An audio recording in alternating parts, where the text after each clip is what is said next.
message from General Pepper. Priority 1. We need your help, Star Fox. Andros has declared war. He's invaded the Lylat system and is trying to take over Corneria. Our army alone can't do the job. Hurry, Star Fox.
Corneria, fourth planet of the Lylat system.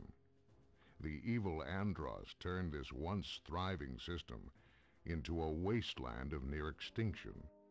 General Pepper of the Cornerian army was successful in exiling this maniacal scientist to the barren, deserted planet Venom. 5 years later, General Pepper noticed strange activity coming from Venom. James McCloud, Pigma Dangar, and Peppy Hare of the Star Fox team were sent to investigate. Upon their arrival, Pigma betrayed the team, and James and Peppy were captured by Andros. Peppy barely escaped Venom and returned home to tell James' son, Fox, about his father's fate. A few years have passed. Andros has again invaded the Lylat system. General Pepper has turned to a new Star Fox team, headed by Fox McCloud, to save Corneria and free the Lylat system once again.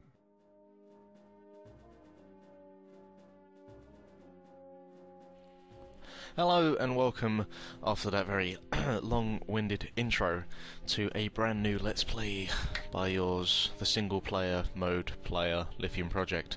And this is the Lylat system, as you can see, and we are playing Lylat Wars, also known as Star Fox 64 to our American brethren. This game is pretty good, let's be honest. It was one of the sort of benchmarks of the Nintendo 64, following on from the very, very popular Star Fox, also known as Star Wing in the UK, for the Super Nintendo. There's a lot that can be said about this game. There's a lot to be said during while we're playing it, but also just from the outside on the development side of it, and so some things and whatnot that we'll discuss as we go through the game. But the concept of the game, it's a sort of third-person flying type game like Ace Combat and that sort of thing. It was the game that introduced the Rumble Pack to I mean, we sort of take that for granted now because most controllers have them built in, but back in the day the Rumble Pack was as an attachment you could attach to the back of your N64 controller, and every time that you took a hit it would, you know, give you the sense of the vibration that you've been hit. It had other uses as well, but that was sort of the main point of it, and it was good. It was quite bulky, but it didn't come across as a complete gimmick, which was the best thing. But this is the first level. This is Corneria, the sort of home planet for about, apparently according to the guide, about 85% of all the population of the Lylat system. And as you can see, as we're going through, you shoot shit. That's really it. You shoot a lot of shit. You got a couple of attacks. You've got just your main laser cannon beam, which you can fire off by tapping A a lot. If you hold it, you can charge it up so you get this charge beam here, and if you lock on to enemies like so, you can get homing target shot, and they are particularly key because one of the things about this game is you can go for high scores. You got a marker in the top left corner of the screen.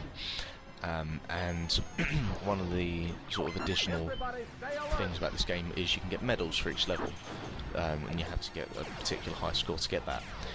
Now, some of the levels in this game, that is particularly difficult, and it's not a key thing that I'm going for in this game.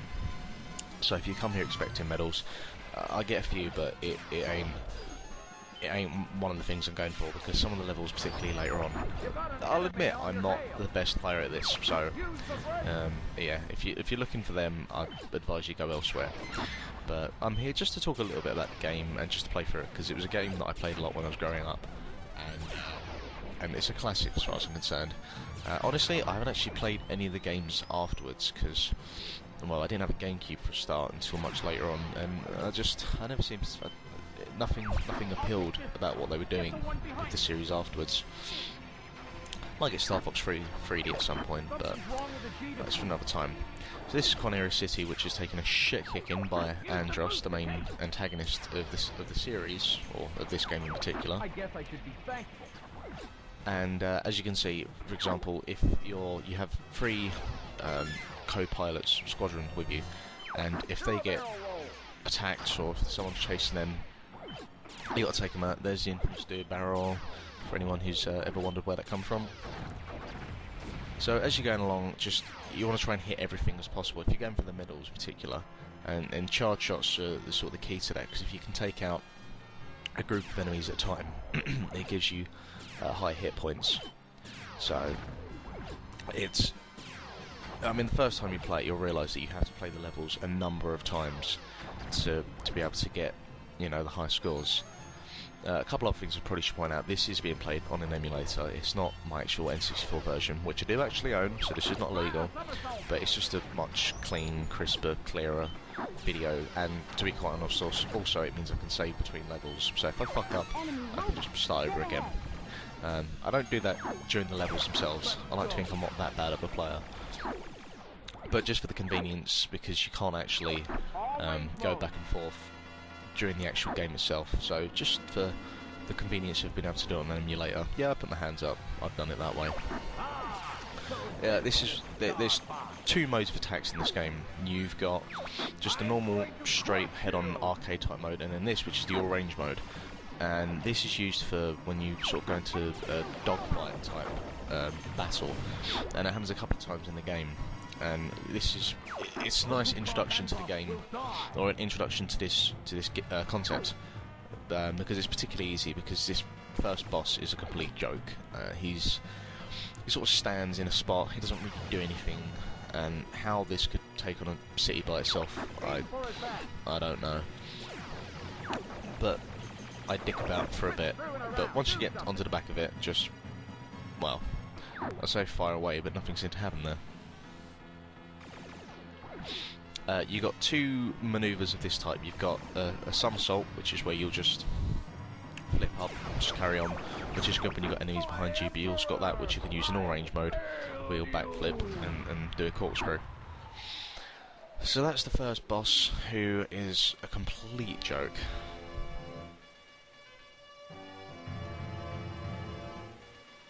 Now in this game, there are multiple paths you can take. The differences between the SNES version and the N64 version is the ability that the way to take different paths is by filling out certain criteria and certain objectives. Unlike in the SNES version, where you just had a different route you could take. So in Corneria, in the first level, there are 2 different ways you can go. There's the first way which is shown you, and there's this way. First of all, you have to make sure that Falco isn't killed by whatever is attacking him. And once you've done that, you come down to this little archway here, or there's many archways, and all you have to do is fly through them. And as you start to fly through them, Falco, for one of the very brief instances in the game, actually gives you a compliment.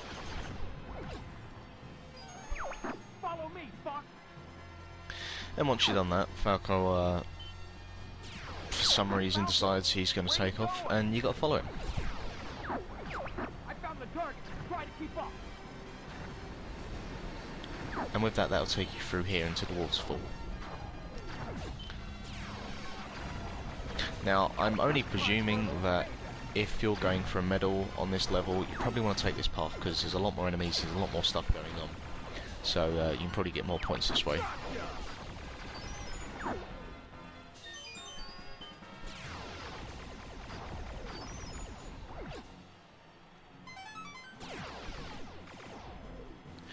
Those things give you an upgrade on your weapon. You can get 2 of those. One gives you a twin laser cannon, and then another one gives you sort of just a pulse, whatever, laser cannon. And this enemy is the attack carrier, which to anyone who's played the Super Nintendo version will probably find this to be quite familiar. Oh, look at those polygons.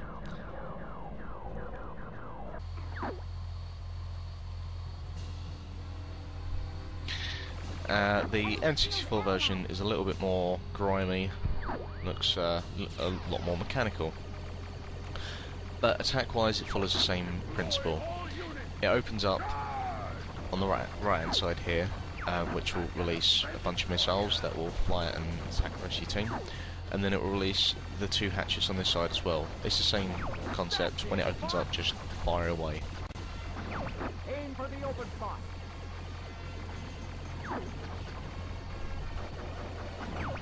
Yeah, it's working. Once it's done that, it'll make a quick little trip round, and then it'll start spamming away with this plasma beam type weapon. So just barrel roll and get the hell out of the way. At this point, and try to avoid the ship as well. At this point, the whole base of it becomes vulnerable. So just keep plugging away, and you'll take him down. That's a great rebuttal, Fox. Fox in this game is his comebacks and his rebuttals leave a lot to be desired. So he's a man after my own heart, really. We're heading out. All aircraft. And it's quite weird as well. I find it quite unnerving that all the characters in these games are anamorphic creatures. I was worried for a moment. Just saying about it seems quite weird. Might just be me. But with that, that is the first level, and because of the way that this game is set out with the map, and that it doesn't follow a particular linear path, I'll do my best to sort of take the easy path, then the medium path, then the hard path, as best as I can, and I'll show you the alternative ways you can do, with I think a few exceptions. But yeah, that's it. This is the first episode, and next up we'll be going to the asteroid belt, not the Y sector as it shows there. No, the asteroid belt known as Meteo or Meteo or whatever the fuck it's called. So yeah, till next time.